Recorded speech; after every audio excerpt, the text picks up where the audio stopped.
running out of Aisensy template credits and hitting a wall sending those crucial WhatsApp messages? Don't worry, we'll break down how to quickly get back on track. First, let's check your current credit balance. Log into your Aisensy account and navigate to the dashboard. Look for the credits or billing section.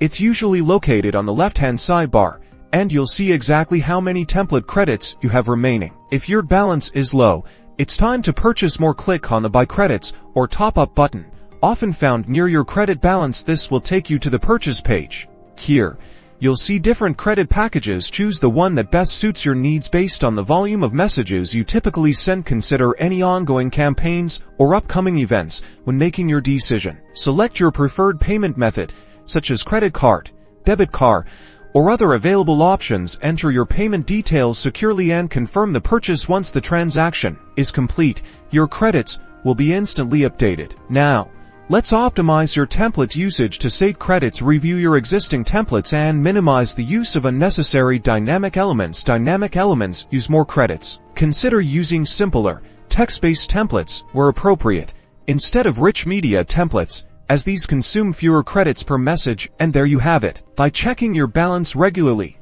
purchasing credits promptly, and optimizing your templates, you can ensure seamless WhatsApp communication with your customers. Happy messaging.